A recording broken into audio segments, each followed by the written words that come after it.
Hello, I'm so cold. And this is chapter 2. Dobby's warning. Just compose myself. Oh, that was probably really loud, sorry. Okay. Harry managed not to shout out, but it was a close thing. The little creature on the bed had large, bat-like ears and bulging green eyes the size of tennis balls. Harry knew instantly this was what had been watching him out of the garden hedge that morning. As they stared at each other, Harry heard Dudley's voice from the hall. "May I take your coats, Mr. and Mrs. Mason?" The creature slipped off the bed and bowed so low that the end of its long, thin nose touched the carpet. Harry noticed that it was wearing what looked like an old pillowcase with rips for arms and leg holes.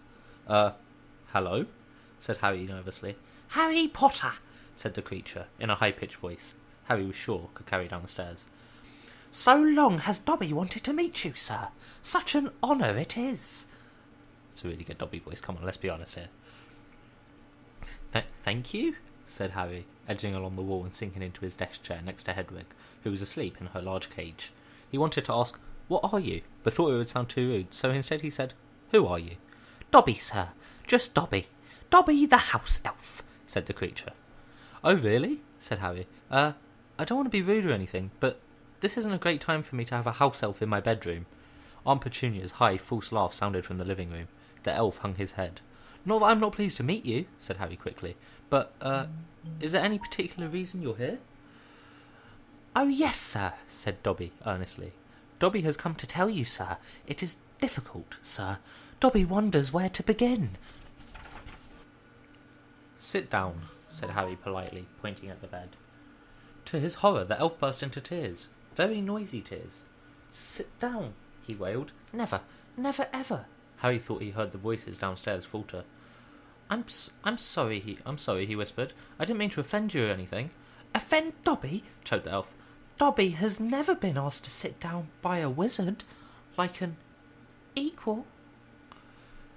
Harry, trying to say shh and look comforting at the same time, ushered Dobby back onto the bed where he sat, hiccuping. Is that how you spell hiccuping? That can't be right. Anyway, looking like a large and very ugly doll.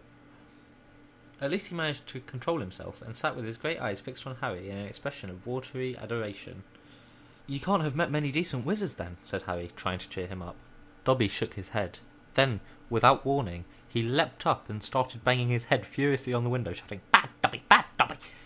"Don't, what are you doing?" Harry hissed, springing up and pulling Dobby back onto the bed. Hedwig had woken up with a particularly loud screech and was beating her wings wildly against the bars of her cage. "Dobby had to punish himself, sir," said the elf, who had gone slightly cross-eyed. "Dobby almost spoke ill of his family, sir." "Your family?" "The wizard family Dobby serves, sir. Dobby is a house elf, bound to serve one house and one family forever." "Do they know you're here?" asked Harry, curiously. Dobby shuddered. "Oh, no, sir, no. Dobby will have to punish himself most grievously for coming to see you, sir. Dobby will have to shut his ears in the oven door for this, if they ever knew, sir." "But won't they notice if you shut your ears in the oven door?" "Dobby doubts it, sir. Dobby is always having to punish himself for something, sir. They let Dobby get on with it, sir. Sometimes they remind me to do extra punishments." "But why don't you leave? Escape?" "A house elf must be set free, sir, and the family will never set Dobby free. Dobby will serve the family until he dies, sir." Harry stared. "And I thought I was hard done by staying here for another 4 weeks," he said. "This makes the Dursleys sound almost human. Can anyone help you? Can't I?" Almost at once, Harry wished he hadn't spoken. Dobby dissolved again into wails of gratitude.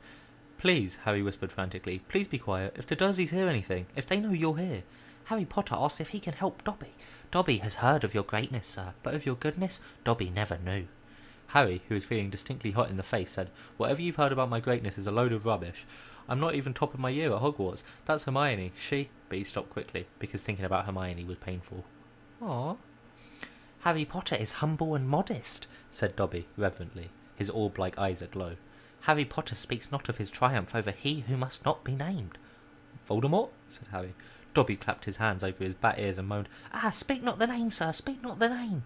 Why did he just sound like a poor person in the 1800s? I don't know, but it's fine. I digress. "Sorry," said Harry quickly. "I know lots of people don't like it. My friend Ron—" He stopped again. Thinking about Ron was painful too. Dobby leaned towards Harry, his eyes wide as headlamps. Dobby heard tell, he said hoarsely, that Harry Potter met the Dark Lord for a second time, just weeks ago. That Harry Potter escaped yet again. Harry nodded, and Dobby's eyes suddenly shone with tears. Ah, sir, he gasped, dabbing his face with the corner of the grubby pillowcase he was wearing. Harry Potter is valiant and bold. He has braved so many dangers already. But Dobby has come to protect Harry Potter, to warn him. Even if he does not have to shut his ears in the oven door later, Harry Potter must not go back to Hogwarts. There was a silence, broken only by the chink of knives and forks from downstairs and the distant rumble of Uncle Vernon's voice. What? Harry stammered. But I've got to go back. Term starts on September the 1st. It's all that keeps me going. You don't know what it's like here. I don't belong here. I belong in your world. Or at Hogwarts. No, no, no, squeaked Dobby, shaking his head so hard his ears flopped. Harry Potter must stay where he is safe. He is too great, too good to lose. If Harry Potter goes back to Hogwarts, he will be in mortal danger. Why? Said Harry in surprise. There is a plot, Harry Potter. A plot to make most terrible things happen at Hogwarts School of Witchcraft and Wizardry this year, whispered Dobby, suddenly trembling all over. Dobby has known it for months, sir. Harry Potter must not put himself in peril. He is too important, sir. What terrible things, said Harry at once. Who's plotting them? Dobby made a funny choking noise and then banged his head madly against the wall. All right, cried Harry, grabbing the elf's arms to stop him. You can't say. I understand. But why are you warning me? A sudden, unpleasant thought struck him. Hang on. This hasn't got anything to do with with you-know-who, has it? You could just shake or nod, he added hastily, as Dobby's head tilted worryingly close to the wall again. Slowly, Dobby shook his head.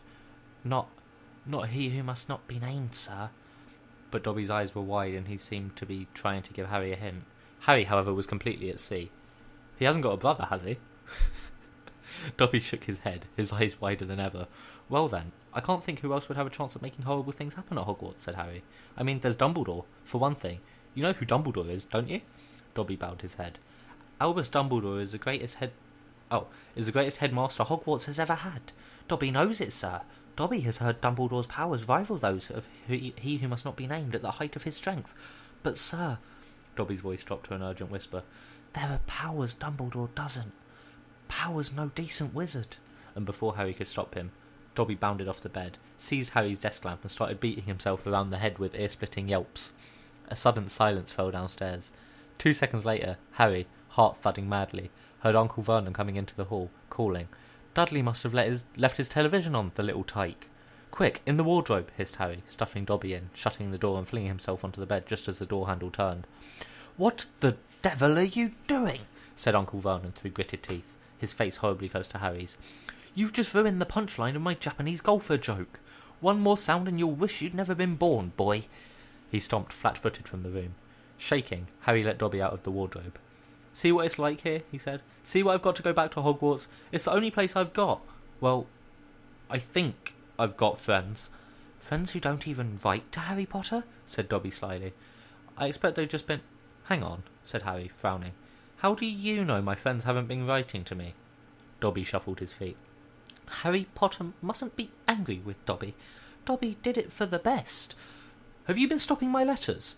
Dobby has them here, sir, said the elf, stepping nimbly out of Harry's reach. He pulled a thick wad of envelopes from the inside of the pillowcase he was wearing.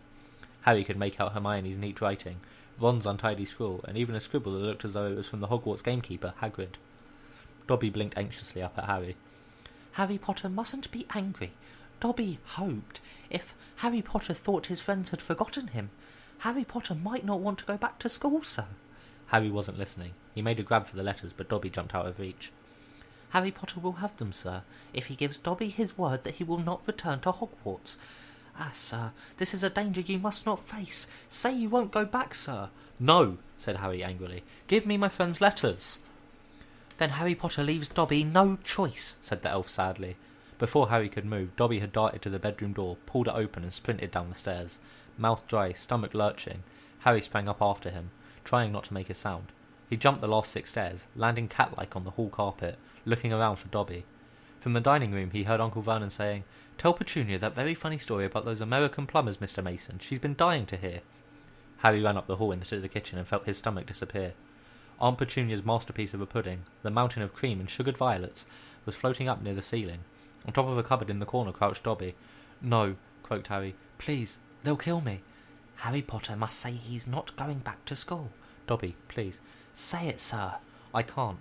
Dobby gave him a tragic look. Then Dobby must do it, sir. For Harry Potter's own good. The pudding fell to the floor with a heart-stopping crash. Cream splattered the windows and walls as the dish shattered. With a crack like a whip, Dobby vanished. There were screams from the dining room, and Uncle Vernon burst into the kitchen to find Harry, rigid with shock, covered from head to foot in Aunt Petunia's pudding. At first it looked as though Uncle Vernon would manage to gloss the whole thing over.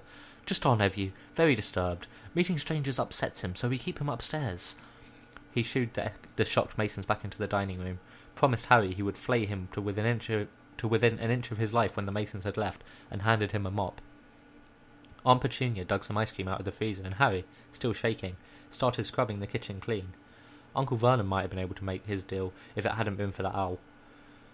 Aunt Petunia was just handing round a box of after-dinner mints when a huge barn owl swooped through the dining room window, dropped a letter on Mrs. Mason's head, and swooped out again. Mrs. Mason screamed like a banshee and ran from the house, shouting about lunatics. Mr. Mason stayed just long enough to tell the Dursleys that his wife was mortally afraid of birds of all shapes and sizes, and to ask whether this was their idea of a joke. Harry stood in the kitchen, clutching the mop for support as Uncle Vernon advanced on him, a demonic glint in his tiny eyes. "Read it," he hissed evilly, brandishing the letter that Owl had delivered. "Go on, read it." Harry took it. It did not contain birthday greetings. "Dear Mr. Potter, we have received intelligence that a hover charm was used at your place of residence this evening at 12 minutes past 9.